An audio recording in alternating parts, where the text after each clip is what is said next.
Finally Gujarat બોર્ડની website ઉપર improvement એક્ઝામિનેશનના form ભરવાના આવેદનપત્ર કરવાની તારીખો અને કેવી રીતે તમે એપ્લાય કરી શકો છો એ સ્ટેપ બાય સ્ટેપ માહિતી આવી ગઈ છે. તો આજના વિડીયોની અંદર જો તમે ગુજરાત બોર્ડની ફેબ્રુઆરી માર્ચની એક્ઝામિનેશન આપી છે અને તમે જૂન મહિનાની ઇમ્પ્રુવમેન્ટ એક્ઝામિનેશન આપવા માટે જઈ રહ્યા છો તો આ વિડીયો તમારા માટે છે. હું તમને ઇમ્પ્રુવમેન્ટ એક્ઝામિનેશનની બેઝિક માહિતી પણ આપી દઈશ અને ફોર્મ કેવી રીતે ભરવાના છે, કઈ તારીખથી કઈ તારીખમાં ભરવાના છે એ તમામ માહિતી પણ આજના વિડીયો ની અંદર આપી દઈશ. તો યસ દોસ્તો, મારું નામ છે પ્રિયેશ પટેલ. આપ સર્વેનું ખૂબ ખૂબ હાર્દિક સ્વાગત છે પ્રિયેશ સર વિદ્યાપીઠ પ્લેટફોર્મની ઉપર. સૌથી પહેલા તો ચેનલની ઉપર નવા છો, સબસ્ક્રાઇબ કરી દો, બેલ નોટિફિકેશન ઓન કરી દો. એડમિશન માટેના સેપરેટ વોટ્સએપ ગ્રુપ બનાવેલા છે, જોડાયા નથી તો જોડાઈ જાઓ, જેથી ચેનલ ઉપરથી બધી જ માહિતી એડમિશન સુધીની તમને મળતી રહેશે. હવે તમે ગુજરાત બોર્ડની વેબસાઇટ ઉપર જશો તો ધોરણ 12 વિજ્ઞાન પ્રવાહની પૂરક પરીક્ષા 2026 માટે આવેદન કરવા બાબત, તો એના ઉપર આપણે ક્લિક કરીએ છીએ તો આ એનું સર્ક્યુલર આવી ગયું છે. હવે આપણી પણ ઇમ્પ્રુવમેન્ટ બેચ જે ઓનલાઈન અને ઓફલાઈન બંને મોડમાં છે. ઓફલાઈન આપણું સેન્ટર ગાંધીનગર છે, English medium, Gujarati medium, physics, chemistry, maths, biology, English અને કોમ્પ્યુટરની આપણી જે બેચ છે એમાં તમારે જો જોડાવવું હોય તો ઓફલાઈનની ફીસ એક સબ્જેક્ટની 20,000, બે સબ્જેક્ટની 35,000, ત્રણ સબ્જેક્ટની 45,000 છે. જેમાં તમે એક સાથે પેમેન્ટ ભરો છો તો ડિસ્કાઉન્ટ મળે છે. એના માટે તમારે અમારા સેન્ટર ઉપર રૂબરૂ મુલાકાત લેવા માટે આવવું પડે. અને ઓનલાઈનમાં બે રીતની બેચ છે, એકમાં અમે પેપર ચેક કરીને પાછા આપીએ છીએ, એકમાં પેપર ચેક નથી થતા. તો પેપર ચેક સાથેમાં એક સબ્જેક્ટના 6,000, બેના 11 અને ત્રણના 15,000 છે.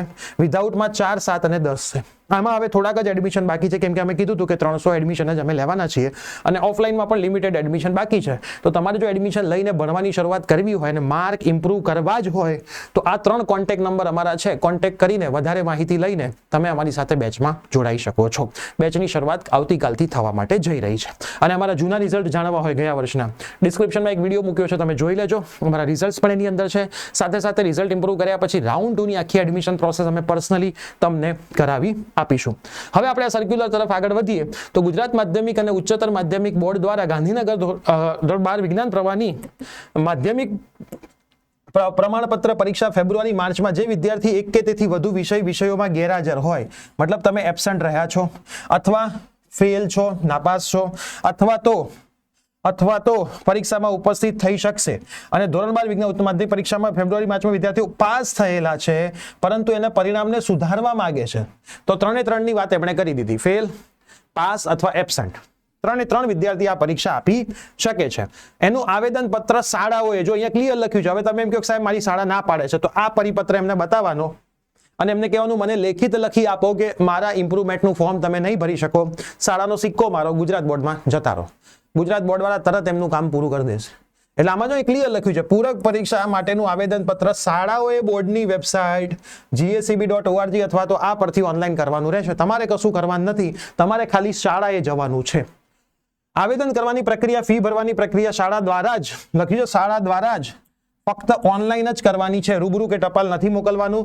વિદ્યાર્થીઓની યાદી બોર્ડને મોકલવાની રહેતી નથી. પૂરક પરીક્ષા માટેનું આવેદન તથા ફી ભરવાની કામગીરી જો 7/5 થી ચાલુ થઈ ગયું, ગઈકાલથી ફોર્મ ભરવાનું ચાલુ થઈ ગયું છે. 14/5 સુધી ફોર્મ ભરાશે.